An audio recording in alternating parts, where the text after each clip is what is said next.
Hi, everybody. I'm Tracy Green, Executive Director for the Charlottesville Business Innovation Council. Businesses are getting really hard by COVID-19 pandemic, and we're here to help support, as are lots of other organizations such as the Chamber of Commerce and the Central Virginia Small Business Development Center. Today's webinar that's being recorded is one of many resources that we're putting together for small businesses, startups, nonprofits, and the like that are struggling from the COVID-19 impacts. We've been gathering these resources and putting a lot of information on a new community engine we're calling CBIC Connect, which you can get to by going to community.cvilinnovation.org. That will come up at the end of this webinar as well. Today we have Rahul Keshup of Chiru Law. He is a CBIC startups and nonprofits. He will be moderating today's conversation with our colleagues over at the Small Business Development Center for Central Virginia. Rahul, take it away. Thanks so much, Tracy, and hi, everybody. What an amazing time we're all living through. What we're going to do today is really talk with the folks over at the Central Virginia Small Business Development Center and try to get an understanding of the relief opportunities that are out there. So it's our pleasure really to have with us Rebecca Haydock, who leads the Central Virginia Small Business Development Center, as well as Greg McFetridge, who's a senior financial counselor there. So we're going to get into this shortly. I'm just going to, lay a little bit of the groundwork and talk with you guys just a bit on the front end. So the CARES Act is the thing that people have been talking about, which is the $2.2 trillion stimulus bill that Congress passed. It's only been a couple of weeks now, but it feels like a lot longer than that, as many things do these days. CARES stands for Coronavirus Aid, Relief, and Economic Security Act. So it is an acronym, and $2.2 trillion covers quite a lot of territory. And so to help us think through, what are the pieces that small businesses might be able to take advantage of, as I said, we've got Rebecca Haydock, who's going to lead us through a little bit of the details, and then along with Greg, we're going to have a little bit of Q&A to try to talk through, how this really is impacting small businesses, how they can get through the process, and maybe even what are the next steps, because things are changing very quickly in terms of the regular laws as well. Rebecca, can I start off briefly and just say you are pretty new in the role, right? You just got on board with the Central Virginia Small Business Development Center, it sounds like, in the last few days. So what a way to start. How are things going so far? Well, it has been a jumping into the frying pan start. I actually started officially on Monday. There's so much that needs to be communicated and quickly to try to help as many businesses as possible. So we appreciate you allowing us to get this word out, doing this recording, and really facilitating getting that information to the businesses, the nonprofits, the independent contractors, and so forth. But yep, it's been a little busy, but it's all good.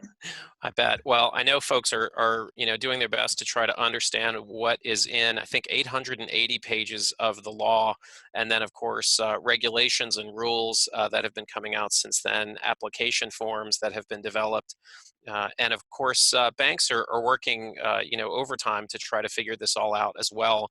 I know I've gotten a few emails from bankers over the last few days, and I think all of them have come after midnight. So I know folks are really working flat out to try to sort this out. Rebecca, if you don't mind, maybe take us through the overview, and then we'll jump into some Q&A after that. Okay, that sounds great. So what we're going to cover today are the primary financial assistance programs of the CARE Act. We'll discuss the Economic Injury Disaster Loan, otherwise known as the EIDL Advance, the Payroll Protection Program, popularly known as the PPP, and two programs that are for existing, and the Small Business Debt Relief Program. Determining which option is best for a company is, of course, the first place to start, and in some cases, it's more than one option. The Paycheck Protection Program is designed to cover the cost of retaining employees in the short term. The Economic Injury Disaster Loan Advance is also short term, and that is to get a quick infusion of cash. Working capital for a business over a 6-month term is the Economic Injury Disaster Loan. And then again, for the SBA borrowers that are existing borrowers, there is an express bridge loan and the debt relief program. So very quickly, we'll start with just a snapshot, and we can come back to this in the Q&A, of the PPP and the EIDL, which is really where I think people are getting hung up trying to understand which is best for them. And we will talk about applying for both. But the PPP is the forgivable program that is designed for 8 weeks of payroll plus some other expenses. The EIDL does have an advance that can be up to $10,000, and that also is a longer term option that can be a 6-month loan. So again, I will come back to that, but very briefly, the PPP, as people are starting to struggle identifying banks, that is done through a SBA approved lender, where the economic injury disaster loan is applied for online. So let's first start with the economic injury disaster loan advance. That is the $10,000 that people are talking about. And just to clarify, it is up to $10,000 depending on the number of employees. It is based on full-time employee equivalents. So if you have 10 or more employees, you are eligible for $10,000. If you only have 3 employees, then you'd be eligible for $3,000. The way to go for that money is to submit the online EIDL application. There is a box that you check that indicates that you do want that advance. And once that has been reviewed by the SBA, it's 3 days, it should be 3 days that a company receives that money, but there is a backlog in the application review. And it does not need to be repaid under any circumstance. So that's a very nice program. Then there is the loan piece of the program. So both of these are for small businesses, and small businesses are typically defined as 500 employees or less. However, some companies, based on their NAICS code, go over 500, but that's a good reference point because it's generally speaking 500 employees or less. They need to have been in operation since February 15th, 2020 to apply for this. Nonprofit organizations are also eligible, 501c, D, and E organizations, as well as independent contractors, sole proprietors, faith-based organizations, tribal business concerns, and ESOPs. These loans are coming from the SBA. Normally, SBA loans require a personal guarantee as well as a 1-year minimum of having been in business. That is not the case for these loans if they're under $200,000. You also don't need to have sought capital elsewhere and been turned down. So those are waivers for this particular program. This is a program where collateral is not required for less than $25,000. However, if you do go over that, it is an SBA loan. They will be looking for some form of security. So if there is real estate or other assets, they would like to attach those to the loan. There is up to a 12-month deferral on payments as well, which is very helpful. Loan amounts can go up to $2 million. These are based on 6 months of operating expenses. So you do not specify the amount of money that you're seeking. You put forth your application, and then it will be determined how much you can get. But again, it's based on 6 months of operating expenses for your business. The terms are 3.75% for a business, 2.75% for nonprofits, and up to 30 years. However, these can be prepaid at any time with no penalty. So if you take the loan and then you decide within 4 to 6 months business is going well, you don't really want that loan, you can pay it back, and that's the end of the loan. Proceeds are for payroll, working capital, operating expenses that cannot be paid. This is a disaster loan, so it is based on your business suffering as a result of the disaster. Then there is the Paycheck Protection Program, and right beneath the title here, I have a URL for where to find lenders. That is a challenge right now. On our website, we also have another source. The banks, excuse me, and the SBA are trying to update this as quickly as they can. It is a challenge because they have doubled the number of SBA lenders in a very short period of time. But that's a good place to check to determine who you want to talk to about a PPP. And you can apply with more than one bank. So businesses and 501c3s and C19s, which are veteran organizations, are eligible. The applications for this opened last Friday. Independent contractors and sole proprietors can start to apply on the 10th. Now, these applications are open until June 30th. However, we are recommending that people apply as soon as possible. While it is expected that more money is coming into the program, it was around 350 billion. There may be another 250 billion. People need this money and are applying quickly, so we do recommend applying quickly. Eligibility, again, a small business, so check the North American Industry Classification Code if you're not sure, but generally speaking, under 500 employees, you're fine, and in operation since February 15th, 2020. Loans are coming from SBA-approved banks, credit unions, and some non-bank lenders. There are several online lenders that are now SBA approved, so there are several options. Terms are no collateral, no personal guarantees, and no need to have sought capital elsewhere, as I mentioned before. The interest rate is a nice 1%. It's a 2-year term and 6 months of no payments. So that during that 6 months of no payments, there will be a 1% interest that accrues.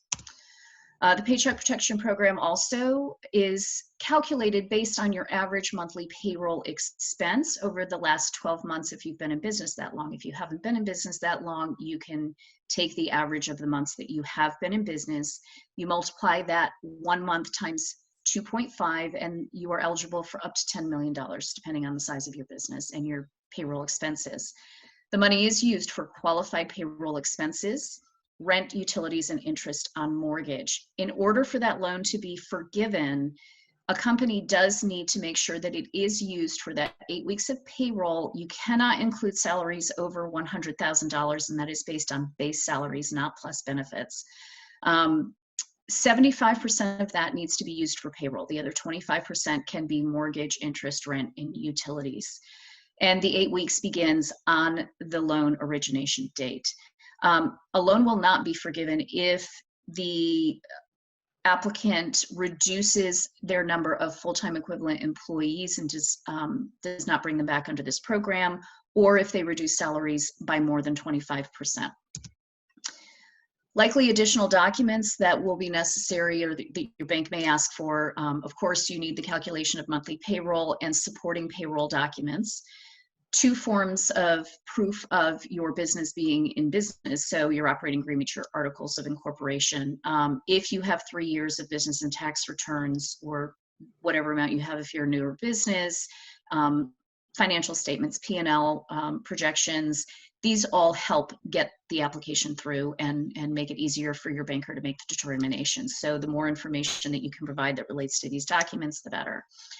The request for forgiveness is submitted to your lender. Decision is made within 60 days. And when that happens, you do need to provide good records demonstrating that you did use it for payroll and the other eligible expenses. You followed the rules of the program, being the 75% payroll, 25% other. Documents that will verify that are, of course, your full-time equivalent employee information, your pay rates, and documents relating to mortgage, lease, and utility obligations if you did use the money for that.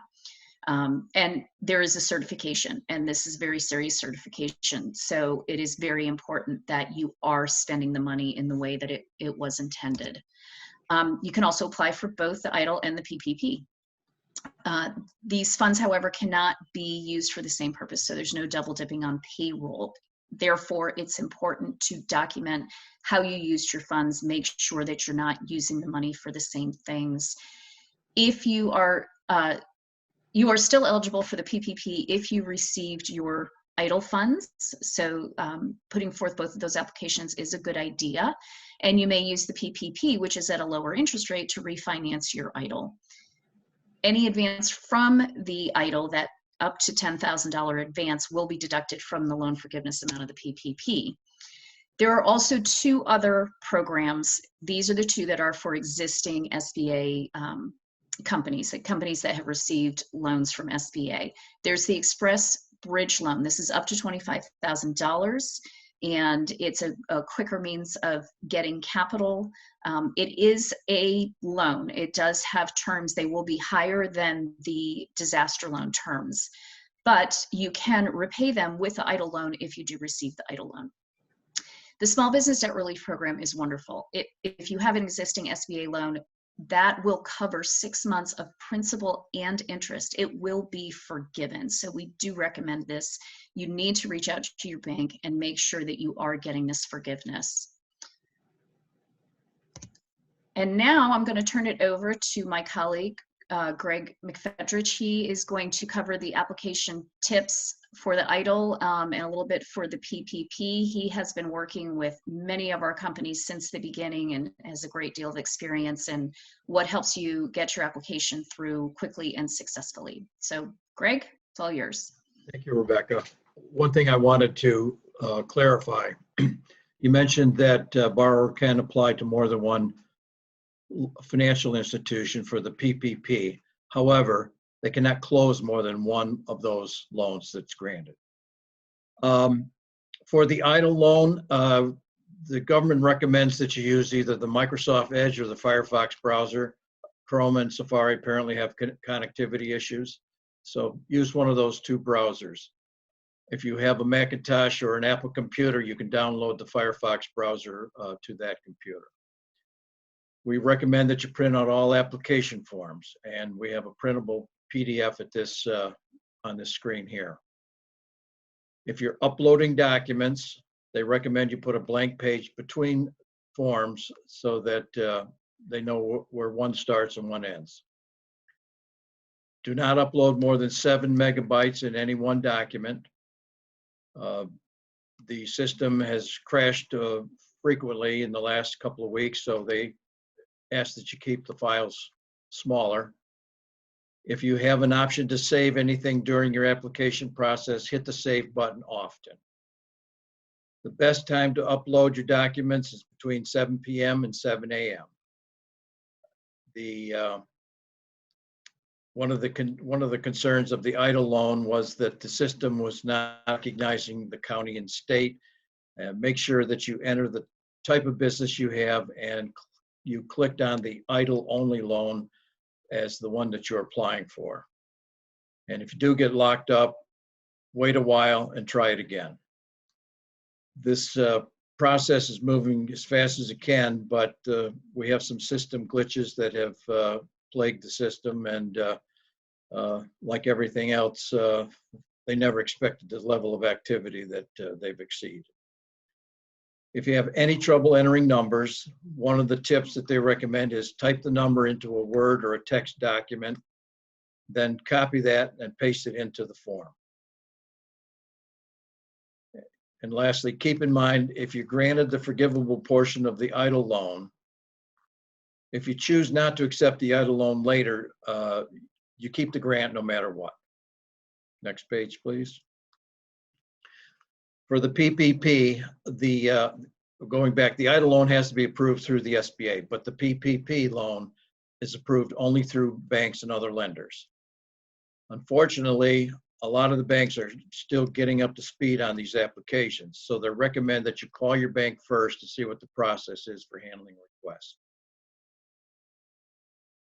And if you're venture-backed and are concerned about the affiliation rule, contact a lawyer.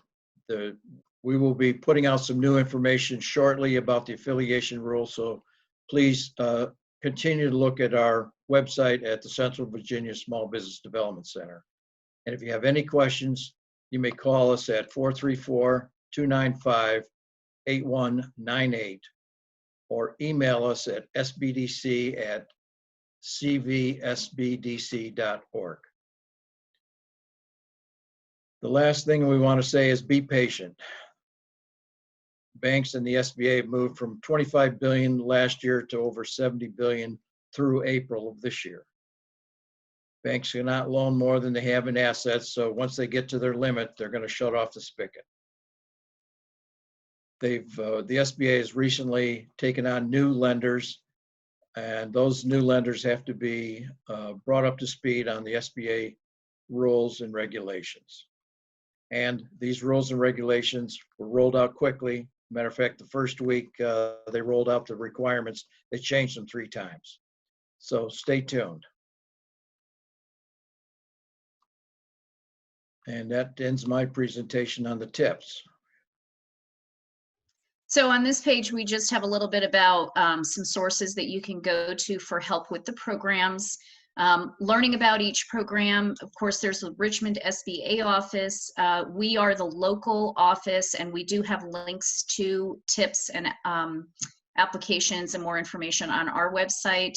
If you need help assembling your financials and working through the applications in detail, both the Central Virginia SBDC and Central Virginia SCORE are providing one-on-one Zoom meetings right now, and we can walk through that with you. So please do reach out to your local resource providers.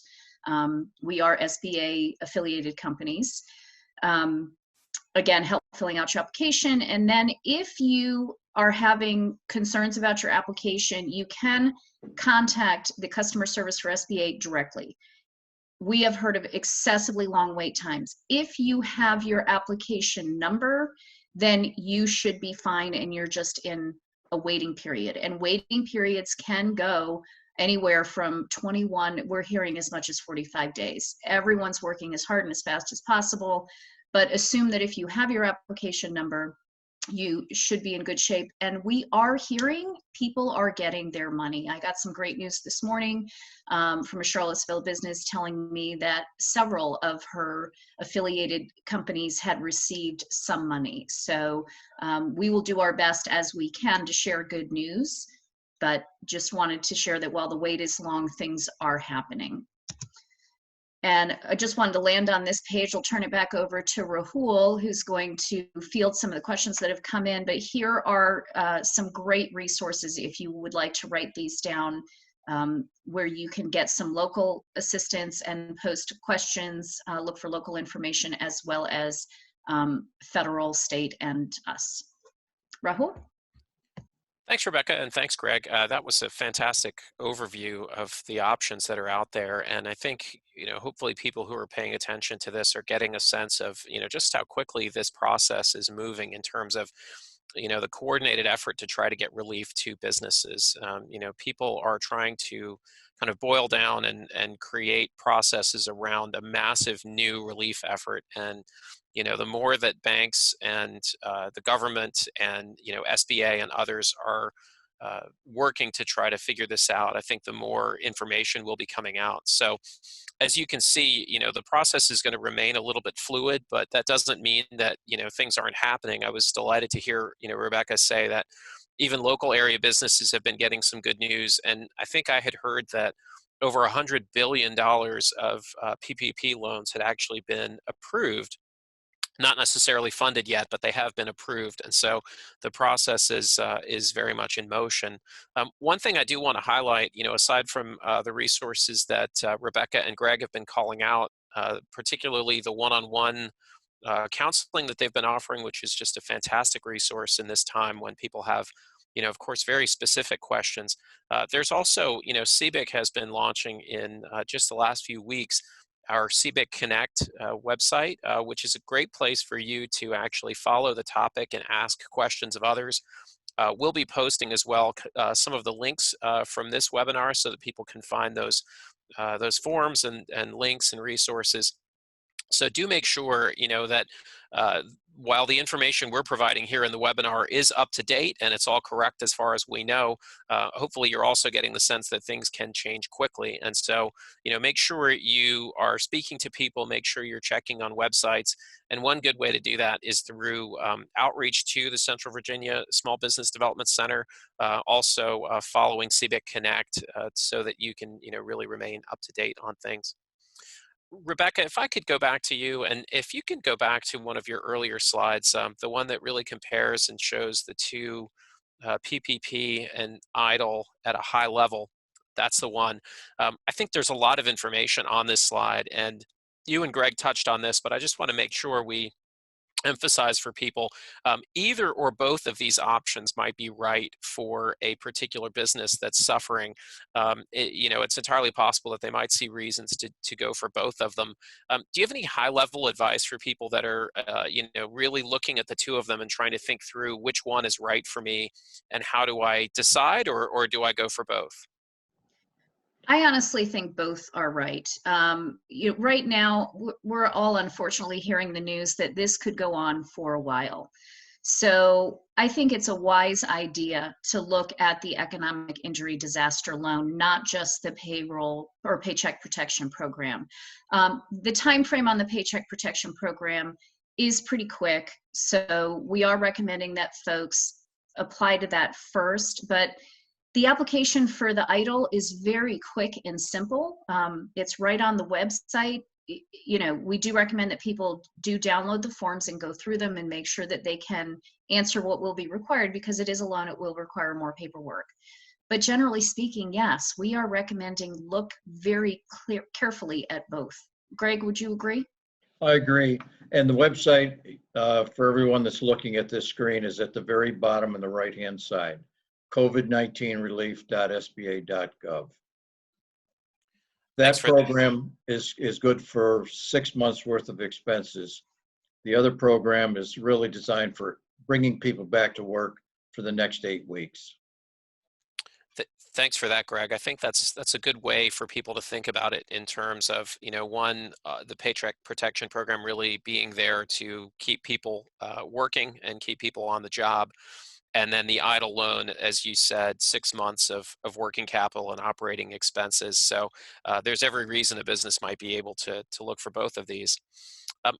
Rebecca, if I can speak to some of the questions you talked about in terms of the banks that are making loans. I think you've seen and you've shared that some of these banks have started making loans. Others have run up against working capital requirements or reserve requirements and have had to close, but then reopened. It sounds like some banks are working hard to kind of get back open again and making additional loans. Should people be restricting themselves to banks with a relationship, or are they open to working with new banks? Well, if you have an existing relationship, it's easier for the bank to process the loan because they have your historical information. You know, ultimately the banks are doing these loans, right? So they do need to have some level of confidence that it will be repaid. And we're seeing an enormous amount of great activity from the local banks. And of course, everyone's aware that Wells Fargo was capped, but that cap has now been removed. And we do expect that they will be active again, and they are the #1 SBA lender in the country. So hopefully they'll be able to help more companies. I know that's been a real problem for some of our local companies here. But yeah, there are really great banks that are willing to help. Our advice is that if you're struggling in any way with your bank, please reach out to others. Thanks for that. So maybe we can get into a little bit of the Paycheck Protection Program for a minute and talk about the process by which, you know, people need to be calculating kind of that average monthly payroll. Greg, I think you had spoken about it, you know, really being intended to cover 8 to 10 weeks of payroll. What is the process for how companies look at payroll? What's included in payroll, and what does that really mean? How do they make this calculation aside from the information you have on the slide? A payroll includes your standard salaries, health insurance benefits, vacation pay, those types of things. The one thing it won't cover is the FICA portion of the taxes, the part that goes to Social Security and Medicaid. And I believe the reason for that is the government talked at one point about stopping payments for FICA in this year. Now, I haven't heard a definitive ruling on that, but that was talked about early on in the process. And if the Paycheck Protection Program loan goes through and businesses can use it for the payroll that you were talking about, the great news there is that it can actually be forgiven, and even that 1% interest rate can end up being something that is covered by the federal government. Any guidelines there on what businesses need to think about? I know you've mentioned the 75% threshold. Can you cover that in a little bit more detail? 75% of the money that's borrowed under the PPP has to be used for payroll and related expenses. However, 100% of it could be used for payroll and related expenses. But they give the business the option of using 25% of it to cover other operating expenses like rent, mortgage interest, and other interest on operating debt. Utilities, I think, is also included. So as long as it's 75% of the money is used for payroll purposes, they're in good shape. However, they're not limited to 75. They can use the whole thing. Thanks for that. And as I understand it, the Payroll Protection Program actually allows businesses to rehire employees that they may have already let go in the middle of the crisis, right? If they're That's looking to add back staff, they can then take advantage of the Payroll Protection Program. That's my understanding, yes. Yes. And they don't have to hire back the same people, however. They need to maintain the number of employees. So if they have had people leave, move to other areas for whatever reason are unavailable, they can hire new. They just need to maintain that FTE or full-time equivalent number. Fantastic. So shifting to the EIDL, the Economic Injury Disaster Loan, I just want to make sure, as I understand it, the EIDL is intended to be a loan, and it's not forgivable in the same way that the Paycheck Protection Program is. But I think that gives people more freedom in terms of how they can use it, in terms of working capital and so on. But there is this nice part of this, the EIDL Advance. In terms of being able to take advantage of that $10,000, the advance in there, is that essentially part of the EIDL loan process? Is there anything and say, yeah, I want to be a part of that advance? Within the application, there is a box to check that you want, excuse me, that you want the $10,000 or up to $10,000. Remember, it's limited to roughly $1,000 per employee. So look for the box to check in the application and make sure you check that. But generally, and I think might be getting to the point too of the being able to take that advance, but not have to take the entire loan.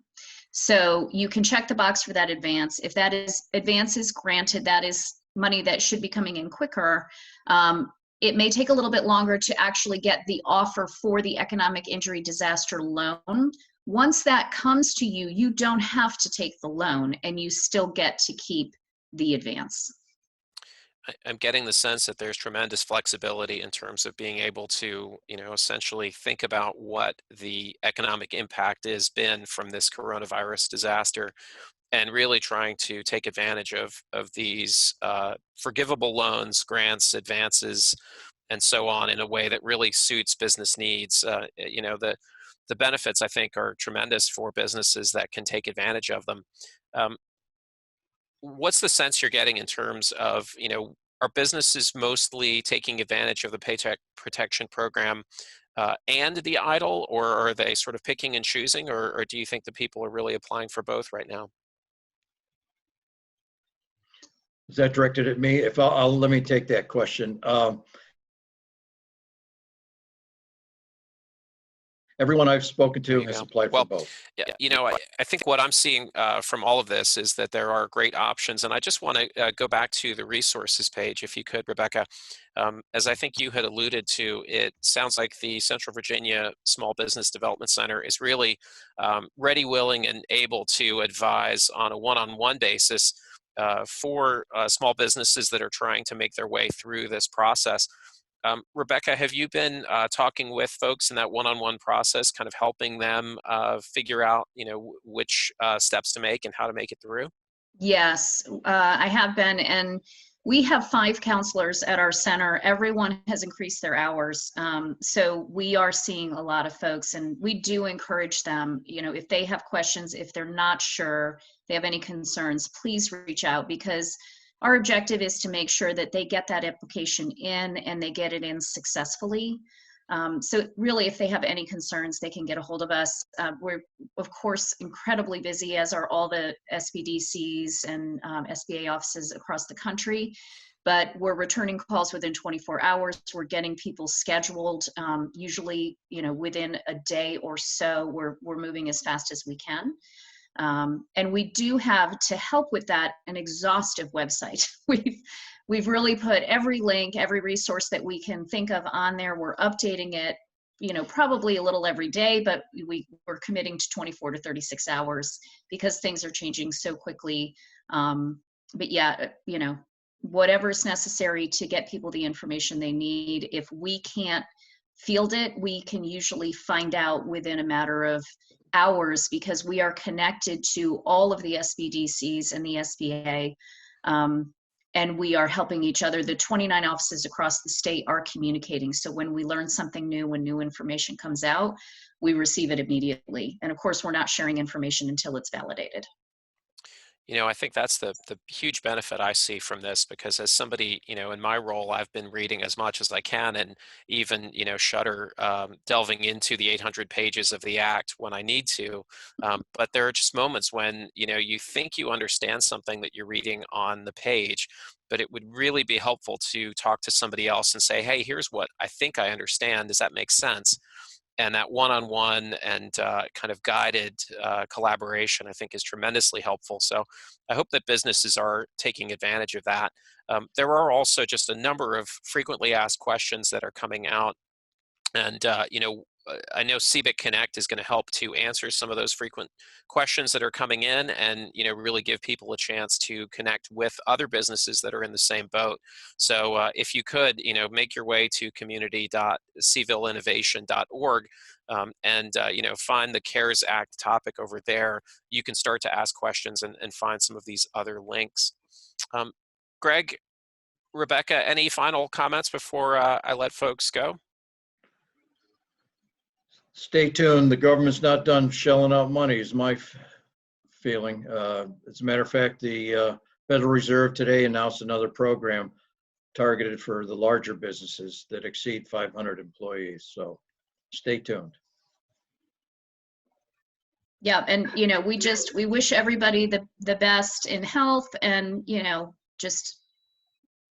and obviously your business, right? Whatever we can do to be supportive. You know, reach out to the organizations in your community that have similar businesses to yours, talk to each other. There's a lot of support that can be found in this community. We're so impressed. You know, Rahul, I mean, you've given out an enormous amount of great information. Center for Nonprofit Excellence, CBIC, the Chamber of Commerce. The same is happening in our surrounding communities, you know, the counties, the cities. So, you know, just please peruse people's websites. We do link out to community websites as well on our local resources page. Just try to stay informed. Things are changing so fast, and even what's on the news, you know, can be outdated by a few hours pretty quickly. Absolutely. Well, Rebecca and Greg, I just want to echo, you know, what you said. I think everyone understands how scary it can be out there. You know, even the news every day seems to bring more information about the virus's impact and the economic impact, including millions of Americans filing for unemployment claims. The good news, I think, is that there is relief coming in terms of government support. I know a number of other nonprofit organizations are offering funding, and some philanthropists are trying to step in and really help Virginians and help Americans, you know, kind of cover the economic impact that they are feeling so that they can keep their business going for future days. So I think the message is, you know, everybody hang in there, stay connected with each other virtually, and stay on top of all the information and opportunities, because it is changing quickly, but there are options available out there. So thank you to Rebecca and to Greg for joining us. Please do reach out to the Central Virginia Small Business Development Center. Look for local resources, including CBIC, Charlottesville Chamber of Commerce, as Rebecca said, the Center for Nonprofit Excellence. Lots of folks out there who are working very hard to help people in the middle of this crisis. So thank you to everybody, and we will see you online.